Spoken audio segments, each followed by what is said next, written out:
Good afternoon, everyone, and welcome to the AIS channel and this coffee session with me. I will start by introducing myself. I am Jeanne Lubbe. I'm one of the surgeons here at Tygerberg Hospital and the University of Stellenbosch in Cape Town, South Africa. And I'm mostly an upper GI surgeon, but then also metabolic surgery.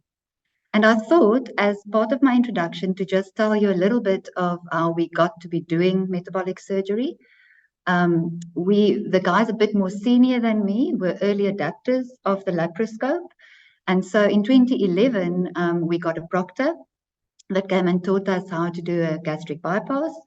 And so from 2011 to 2017, we did low volumes. We did the exceptional gastric bypass, and unfortunately, usually in very big patients, and so not very safely.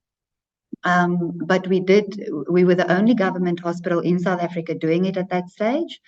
And then when we went and looked at the outcome of these patients, outcomes were good. We published it a few years back, and we could see that we could perform it safely. And although our follow-up wasn't great, it was good enough to be able to say that even in the short term, we had 5-year outcomes, our patients did well. And then for various reasons, we decided to do higher volumes. First of all, I already mentioned safety. But then also, I think in South Africa, we had a problem where we have an immense obesity problem. But the training and accreditation of surgeons doing metabolic surgery was housed in private medicine. And there was a feeling that we needed to train more surgeons and that it would be good if the training and accreditation came and found its home in academics. Also, as I think all surgeons know, on a personal level, I think, we all see increasingly obese patients with other problems that we treat anyways. And it is extremely frustrating. For instance, I got frustrated in doing redo Nissens in obese patients where the core problem hasn't been addressed and where a gastric bypass would be a much better option. So those were the reasons why we started doing higher volumes.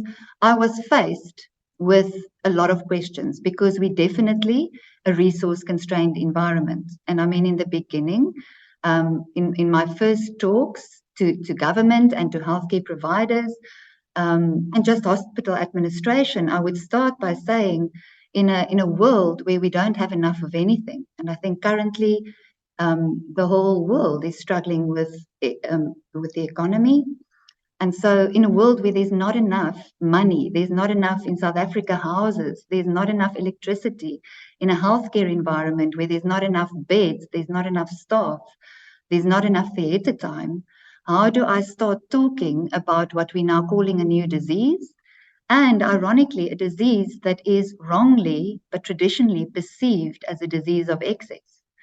And I was faced with many questions. Do our patients have enough education to really understand what we're doing to them? Perioperatively, can we do it safely? If there's no ICU beds, if there's no high care beds, if in our ward there's a lot of patients and only one sister, can we do it safely without perioperative mortality and morbidity? And afterwards, can our system support the patients? If a patient should have an internal hernia, do they have quick access to healthcare, to a hospital that can provide surgery and pick up the problem and diagnose it and treat it? Do the patients have finances to be able to look after themselves nutritionally after the operation? Does our country have the resources or the infrastructure for them to exercise safely? All things like that. But so I think in South Africa, it's not as if we're doing the largest volumes in the world of metabolic surgery. It's not as if we really are pioneering new procedures. But what I think we can definitely do have a lot of experience with is doing metabolic surgery in a resource-constrained environment. And so I invite you to please ask questions about that. You can ask me any questions and I'll try to answer. But then definitely, as I say, that is what we do have experience with. So we've got a first question here from Stefano Bianchi. What do you think about the level of standardization in bariatric surgery? Stefano, I'm not quite sure what you mean with level of standardization. I don't know if you're referring to the fact that there's accreditation, and that, yeah, I can maybe, I don't know if it's not what you mean, please let me know. But I think, I mean, of the surgical procedures we perform, metabolic surgery is different in the sense that there is accreditation around it. I do think that it is a good thing in the sense that it is high-risk surgery, and it stays surgery in a patient that is, although they are not healthy, and we now know that we are operating them in order to prolong their life, it is not perceived as an acutely threatening emergency situation. And so morbidity and mortality numbers are scrutinized. And we know that morbidity and mortality comes down if we train teams properly, if there's a whole team looking after the patients, and if volumes are higher. And I think that is what accreditation does. So I think definitely that is a good thing and has a role to play. I'm not entirely sure if that is what you were asking. Nicole Weschler has asked, have you noticed in recent years a significant increase in the number of patients who need this type of surgery? Definitely, Nicole. Obesity is an immense problem for South Africa. It is a worldwide problem, but especially a problem in low and middle income countries. And I think just to explain why that happens is that an easy way for me to say it is that people have enough money, or the country has enough money that there is a fast food restaurant on every corner in most towns. But people also do not have, it's the cheapest food then, but people also do not have a lot of time to prepare food. And so that is what people eat. They eat affordable, easily accessible food, which is often high in sodium, high in fats, high in sugars. And so definitely a huge problem for South Africa. We've got some of the highest numbers in the world, and we've got the highest childhood obesity numbers. So that's just, I think, formally looking at numbers, but then we all in our practice also tend to see increased obesity numbers. And what means a resource-constrained environment? I think what I mean with that, this is a question from Amant. It basically, Amant, means that, like I tried to explain in the beginning, in a healthcare system that is already overwhelmed with patient need and already has not enough hospitals, not enough doctors, not enough staff in the hospitals, not enough ICU beds, not enough theatre time. Literally, it means that waiting lists, elective waiting lists are long. It means that patients wait long to be seen. And in a sense, in other words, access to healthcare is not as good as it would ideally be. That is what I mean with a resource-constrained environment. As Stefano asked, Nicole, have you noticed in recent, I've answered that one, and William, in what aspects has the life of patients improved after metabolic procedures? So, William, I think the most important thing for the patients, definitely, speaking to them afterwards, would be, doctor, better. I can now exercise. I can now become more active. A lot of patients, and this is from the patient's perspective, a lot of patients would say, doctor, I now sleep at night because of obstructive sleep apnea. That is getting so much better. They're obstructive sleep apnea symptoms. That, I think, would be the most important things from the patient's perspective. From the doctor's perspective, and definitely patients who has diabetes and hypertension, that would definitely be the main thing. Saying my hypertension and my diabetes is so much better and I'm off of my chronic tablets. Let me see for another question.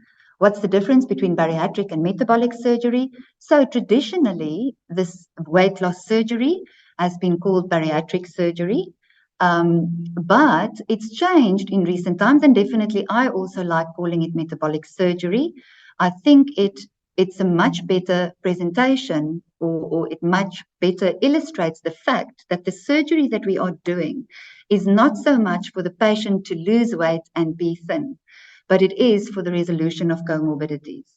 So the resolution of diabetes, hypertension, hypercholesterolemia, obstructive sleep apnea, and all of the obesity-associated comorbidities. So metabolic surgery, I think, used and a term chosen because it's a bit more encompassing of the effects of the surgery. Yeah, I don't see any other questions. I can maybe in the meantime, while you guys are still thinking of questions, say, for instance, what we have done here at Tygerberg. I think the most important things with speaking, I mean, I had to speak to a lot of,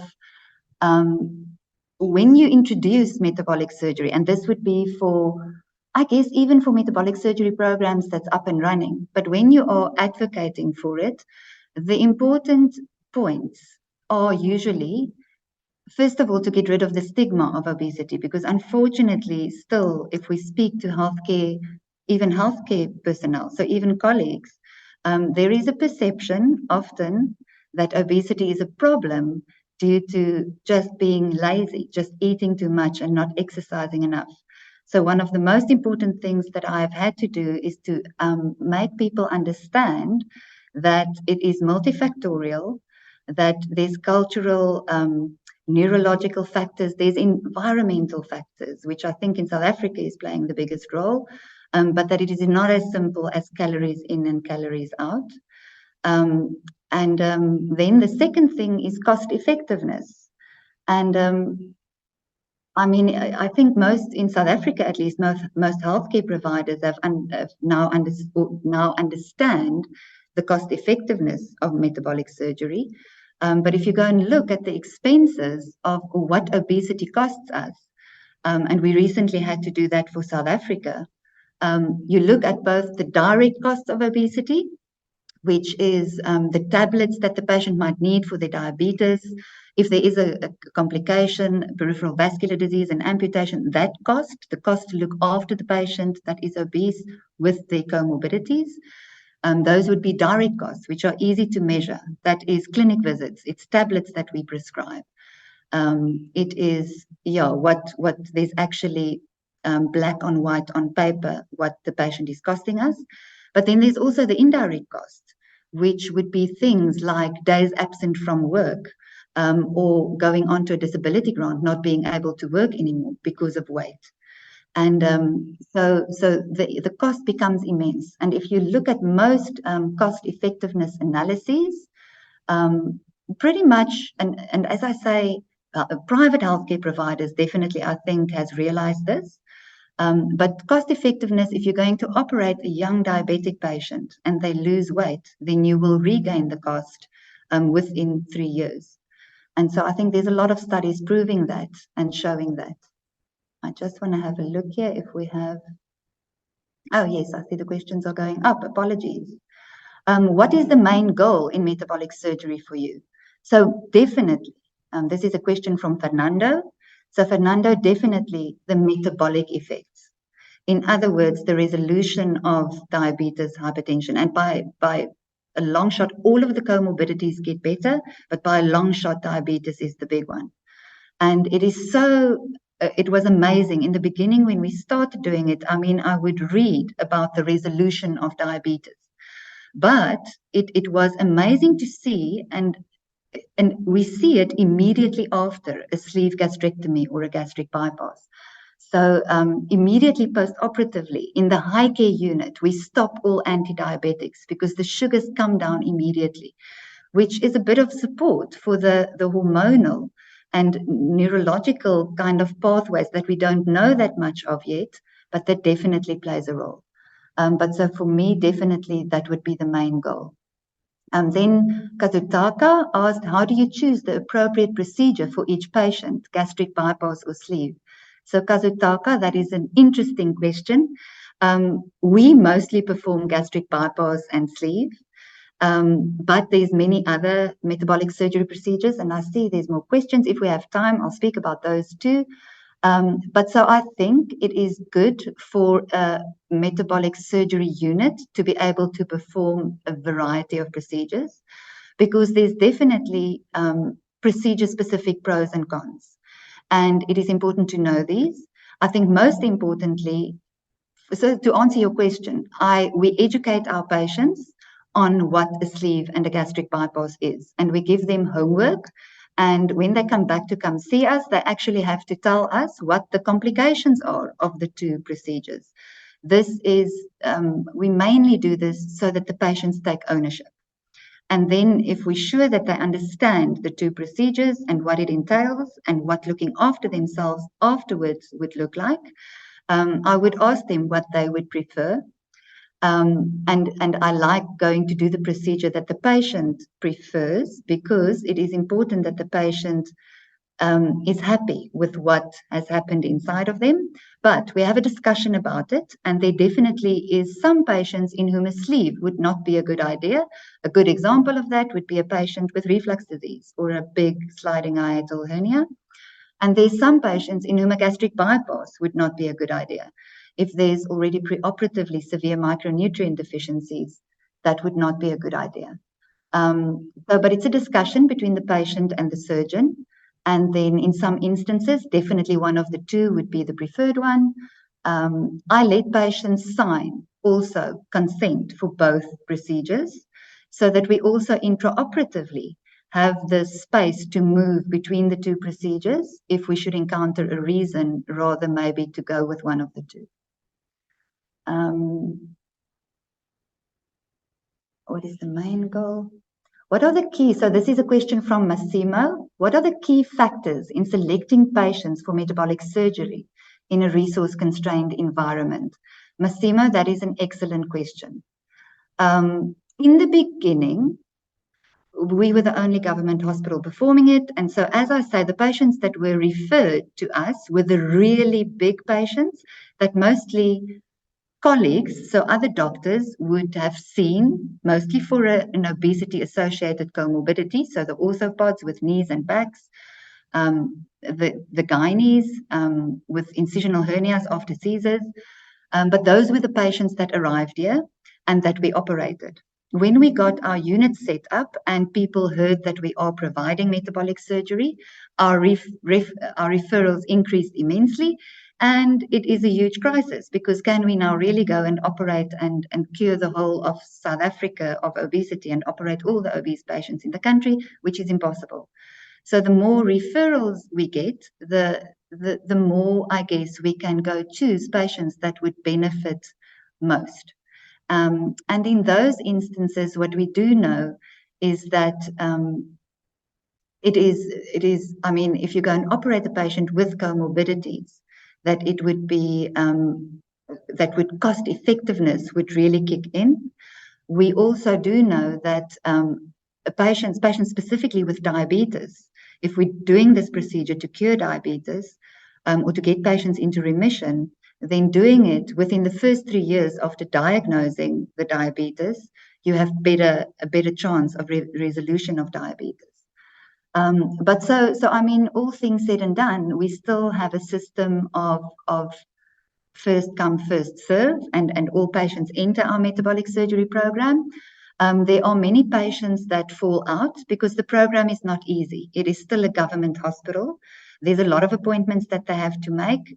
Again, to save money, we often have group sessions because we don't have the staff component to do individual sessions, but we do have a lot of sessions preoperatively, and there's many patients that would themselves decide that the waiting time is too long or the program too rigorous, or they just cannot make all of these appointments. So in a sense, there's patients that fall out preoperatively because of that would choose not to continue. But those are, I think, the key factors. If I just roughly think, what are the things that would determine whether a patient then gets to surgery? I'm looking at the next. What are the main comorbidities in your country and why? So it is the obesity-associated comorbidities. I don't think they differ much from other countries. So it is diabetes, hypertension, hypercholesterolemia, obstructive sleep apnea. Yeah, those are the big ones, I think. Knee and hip problems and back problems are the main ones that we see. I mean, for me as a surgeon, invariably all of us working in an environment where obesity numbers are going up, I would then see the surgical complications of obesity, which would mean the incisional hernia. So the really young patient that develops with obesity, that develops an incisional hernia, it is repaired repeatedly and just keeps on recurring. Gastroesophageal reflux disease, gallstones. So those are all the surgical comorbidities. But I think also maybe the interesting thing when we started the program is seeing how all of our colleagues, we are a tertiary hospital, so we have most of the super specialities or the subspecialities, and in every single subspeciality, there is a need to have a place to send the patient with obesity, where the specialist cannot do anything more for the patient until the weight has been addressed. Okay, I'm moving on. Mustafa asked, what is your opinion about bipartition procedures like SARSI? So Mustafa, I personally have experience with the sleeve gastrectomy and the Roux-en-Y gastric bypass. And then in South Africa, we also perform SARDIs and BPDs still. So that is what I'm speaking out of experience of. And just in a nutshell, and this is maybe a personal opinion, but there's a lot of new revolutionary metabolic surgery procedures. For me personally, they all need to be measured to the Roux-en-Y gastric bypass, because that is the procedure that we have the longest term outcomes on. And so that translates to, I'm simplifying things a bit, but to a randomized control trial, the new procedure versus the gastric bypass. And preferably, you would want to see 5-year outcomes, because then we can start forming some idea of what is the safety and efficacy of the procedure. So just, we tend to, in South Africa, because we're not necessarily doing the highest volumes in the world, kind of my personal philosophy is that units that do high volumes do these randomized control trials, and we are very thankful then to look at the results of them and see whether procedures are safe, whether they're effective, and what the specific issues are with the individual procedures, to be able to then adopt it and see for which patients in South Africa they might be applicable to. Yeah, but so I hope that answers. I think definitely going forward, I think there was a question about SARDI too. I think definitely going forward, we're getting longer term outcomes of the SARDI, and definitely the results seem to be promising.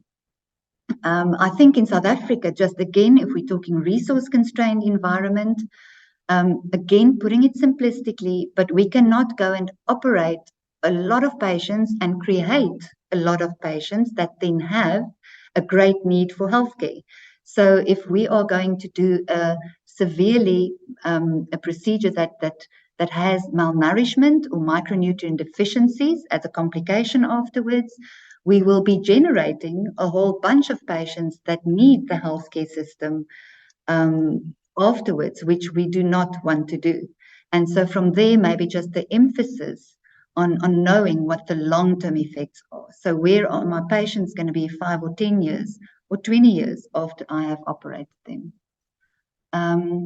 Is the gastric balloon, does it have a metabolic effect? So definitely, again, speaking from a resource-constrained environment, there's a lot of endoscopic procedures that have also been tested for obesity, or that has been described for obesity. And I think definitely in a resource-constrained environment, these procedures are worth looking at because they are less invasive. We can service more patients quicker with them. The gastric balloon is an example. The problem so far, or the disadvantage of the gastric balloon, is that it is a purely restrictive procedure. So the moment it is temporary, and so the moment that the balloon is not there anymore, patients regain their weight. And just while I'm talking about this topic, that is the biggest problem with lifestyle changes, with the medication that we've got for obesity, and then also with something that is reversible. So for a gastric balloon or the gastric band, the moment that something is reversible, or the moment that a patient feels that they are going onto something like a diet and then stopping and going off of it again, the moment that that happens, there is weight regain or recidivism. And that is a real problem. And that is where metabolic surgery is the only real treatment option that we've got at this stage that really has a longer lasting effect. So the gastric balloon, just in our practice, the gastric balloon definitely, it's restrictive. So patients eat less after it being placed and weight does come down. But because it's temporary, the role that it has in our practice is in the really big patient, preoperatively, in which we think it would be beneficial to lose some weight before we take the patient to theatre to make the day of surgery in theatre a little bit safer. So to bring weight down preoperatively. Unfortunately, it is not long-lasting. Then Gary, to what extent does the power of decision of each patient go in that sense? Isn't it a bit dangerous? Definitely, Gary. I would not, I mean, it's a good point you've got. I would not, if a patient would choose a gastric bypass, for instance, and they've had multiple previous surgeries and a frozen abdomen, then I would most likely not go and operate them, first of all. But then I would maybe advise them, we'll go and have a look, but we would probably, a sleeve would be safer. So it's definitely a discussion, and I would not let a patient manipulate me into an operation. But I think what I try to do with my patients definitely is to make sure that they are part of the decision-making process, to make sure that they are well informed about the procedures and their complications, and most importantly, for them to take ownership, to like the procedure that they've got and to take ownership of it, because it's them looking after themselves afterwards, long after I have left the scene. Then Annie, what is the role of the role of the healthcare team in establishing metabolic surgery in a resource-constrained environment?